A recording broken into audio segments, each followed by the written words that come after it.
Many young Australians have given up hope of owning their own home, believing the barrier to entry into the property market is simply too high. Well, our next guest proves all of them wrong. Eddie Dilleen bought his first property aged 19 and was the first person in his family to ever own property. Now aged 29, he's here to take us through his burgeoning property portfolio and tell us how he's helping others build wealth through real estate. Eddie, it's such a pleasure to have you with us. Welcome to the show. Look, how did you get your start in the property market? What's your story?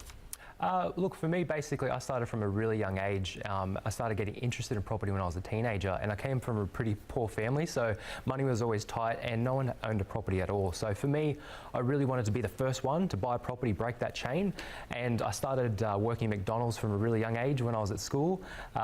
Worked at McDonald's for a couple of years, saved that deposit, and by the time I was 18 years old, I had that deposit, and I just jumped in, did a lot of research, and bought that first property. So how much was the deposit that you saved?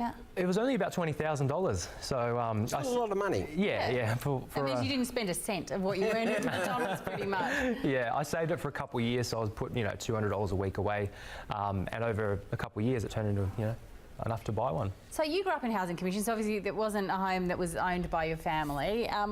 Was that part of your motivation? Was that sort of one of the things that made you think, I really want a house where I can, bang a nail into the wall and call it my own? Yeah, absolutely. What I realised when I was a teenager that, a lot of my friends, they had their parents' own property. One day they would inherit those properties and I wasn't really going to get anything. Yeah. So I really wanted to, be the first one to get a property and really kind of break that cycle and have that security there as well. And I guess that's what a lot of people want. So, well, you might not have owned a home, but what you had a house, but what you had was a home, and obviously great values. Because I love the story. I think that there's this difficult, and we talk about what people did in the old days and how it used to be. We're talking about 10 years for you, and it's been a great journey. What was the first property that you bought, and why did you buy that one? The first one was actually about an hour and a half away from where I live. So I bought on the Central Coast, about an hour and a half north of Sydney. And the reason, there's a lot of different reasons, but one of the main ones is come down to affordability. I was only 18 at the time. I wasn't making much money at all. So I really I ideally wanted a house, but I started off with a unit instead because that was in my price range. And I bought it as an investment property and it had a really good rental return. So I thought that if I could get in as soon as possible, buy something small, and then over time that would grow in value and I'd be able to continue building up. Now, at the moment, we've got a property up on screen. I believe this is one that you started a buyer's agency, and this is one you've helped secure for a client. So this one, they only paid $289 for, but they're renting it out at $350. So this is an investment property. Tell us a bit about how you made the transition from being an investor yourself into a buyer's agent, and how your agency is working now. Yeah, absolutely. It was quite a journey, really. Like that property in particular, it was it's got the rental page of $350. It was rented out for a little bit less at the time, but I knew by looking at some other comparable rentals that you could put that rent up, and that was only about half an hour from Brisbane CBD as well. So extremely affordable and good value. Over the years, I started, I guess, as I built my portfolio to 16 properties, I started getting a lot of relationships, working with real estate agents. They would call me if some amazing deals would come up, and they might not have been on advertised online or anything like that. So I'd be able to, pick up some bargains when I could, and be able to buy a property that was actually below market value. So how did you build this portfolio? You bought the first property, you worked hard, you got that $20,000 with blood, sweat and tears and not much going out. How did you develop from there? It was quite a journey, really. I used a bit of a combination of savings, so I worked a couple of different jobs, saved up as many deposits as I could. Every year I tried to save one deposit, and I'd do one. That was one way. I also used equity out of some of my other properties, so I started researching, learning about finance, learning about different banks and different strategies, continue leveraging off one property to moving forward. But I did save a lot of genuine deposits by working. I was a bartender at night, and I'd work full time during the day for a number of years, so it's kind of a lot of delayed gratification.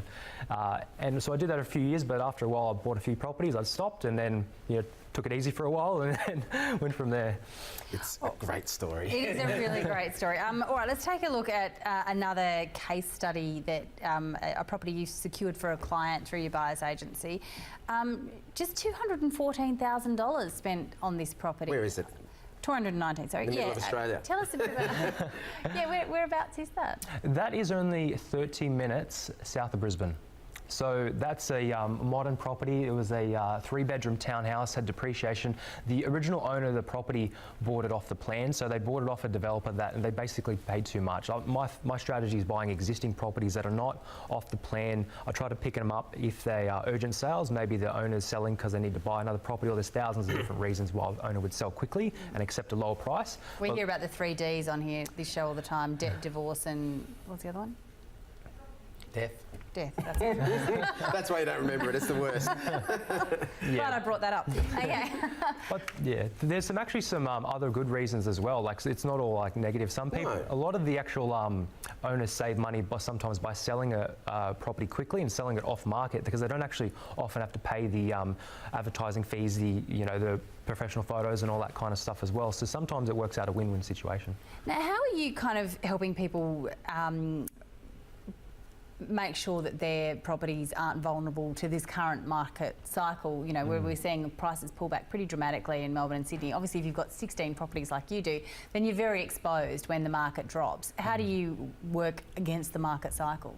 Yeah, I really focus on diversifying my portfolio. Like, of the 16 properties, I haven't only bought in Sydney, I bought in Brisbane, the Gold Coast, Adelaide, even Cairns. So I've kind of, I realised over the years that properties in general were different markets. There was markets within Australia, and some, like Sydney and Melbourne, have taken a hit. They've come backwards a little bit, but that's only because they doubled in value over the previous 5 years before that. But other states like Brisbane is actually performing pretty well, as opposed to Sydney and Melbourne, that kind of thing. So different states are doing different things. I thought that if I could buy and diversify my portfolio and not have all my eggs in one basket, that even if Sydney and Melbourne come back a little bit, the long term they're still going to perform. They're good quality areas, and the properties in maybe Brisbane or Adelaide would continue growing in value, and because they've got different And you cycles. talk about diversifying as far as location. What about, do you like units? Do you like houses? Do you like, how do you do that? How do you spread that, your property portfolio? I've got a combination. So everyone really likes houses, and I love houses as well. So I've got about 5 houses in my portfolio. The other amount is a combination of townhouses and units. So what I found with houses, like, you've obviously got that land component, which is amazing, but generally if you look at houses, they've got a really low rental yield gross. So you're looking 4%, 5%, 3%, depending on where it's at. But if you pick up a townhouse like that other one that we just shown for $214,000, that was modern, had depreciation, that was renting for $350 a week. So that was about an 8.5% yield, and it's in a metro area, close to shops, schools. That's an amazing buy. You're never going to get that in Sydney. No, not at all. It's fantastic. $2 million properties renting for $700 a week. Now, to the west of Brisbane, a 4-bedder for $367. You helped a client into this deal recently. Why did you go after this deal? What did you like about this one? Three main things. That one was a complete off-market deal through a real estate agent connection that I built up over the years. Number one being it was below market value. Basically, I could physically see my other properties that are sold on the exact same street within 3, 4, 5 months that they sold for $400,000, $420,000. We picked this one up for $367,000. Owner needed to sell. They didn't have to pay the marketing or the other fees on it, so they just were happy to offload it as quick as possible because they needed to. So it was below market value, had a really good rental return, rented at $400 per week, was purchase price of $367, so it was just under about a 6% yield, about 5.8 roughly, and it was only half an hour to Brisbane, and it had that growth and potential. there's a lot of infrastructure going into that corridor, isn't it, to the west of Brisbane, like heading towards Ipswich. There's certainly a lot of scope for it to get bigger. Now, I really want to get to this fourth property before. It is amazing. $186,000 to secure it, and renting for $300 a week. Where is this deal, and how did you find it? So this property is only about 25 minutes south of Brisbane again. It's within like the Logan City Council, so it's a very blue collar area, but still next to shops, schools, train stations, and at the end of the day, you're half an hour to the city.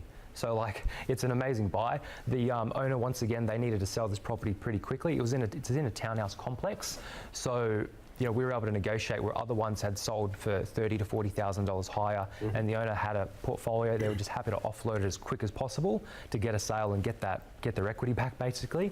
And it rents for $300 a week.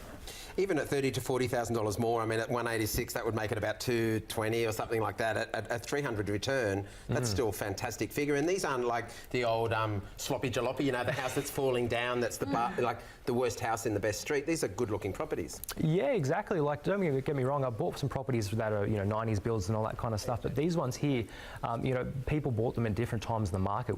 Maybe compare it to Sydney when Sydney was at its peak, and now the market's come down a little bit. That's kind of what I'm doing, picking up the bargains when you can, so you can hold them for the long term and continue leveraging to build new I love hearing a 29-year-old talk about the old properties from the 90s. That makes me feel great. I'm 27 only. Yeah. 27. Yeah, what does that make us? Are you 27 now? Yeah. I think I aged you in our intro. I called you 29. Have you made any mistakes along the way? Is there anything you've learned from, or have you sort of had a dream run so far? I have made some mistakes, I guess. Like, I actually took a break after that first property. I didn't do anything for about a year and a half, 2 years. And I kind of sat on my hands, and because that was my initial goal to buy the first property. I just said, that's it. I'm going to stop now. And so I didn't do anything really. I just spent all my money. I went, travelling, partied, and all that kind of stuff where I could have been buying more property. Really? But do you regret living a bit of your youth? I mean, it is important to do both, isn't it? It's nice to set yourself up for the future, but you don't get your 20s back. It's good to kind of have a bit of both. It sounds like you've done it the right way. Yeah, absolutely. I think so. Yeah, for sure. Do you think now you're dealing with clients and you've learnt and you're passing on that knowledge that you've learnt firsthand? You are the success story, coming from nothing and creating it yourself, and you should be very proud of that. Is there things that you think different now for people who are watching, who might, are young as well and wanting to get in the market? Do you think it's harder now in this present market than it's been? 4 minutes. If anything, I think it's about the same, or even easier to get in the market. I think it really comes down to, looking at your expectations and what markets you're talking about. Because Sydney and Melbourne, look, they are on the higher side, but if you can diversify, maybe for a young person looking to get started, they can buy something smaller as an investment property first. You don't have to buy your dream house mansion right away. That's the kind of strategy that I took, and it just starting small and gradually building. And over time, might be 5 years down the track, you can use some equity and you're saving, and buy that nice fancy house on the beach that you want to down the track.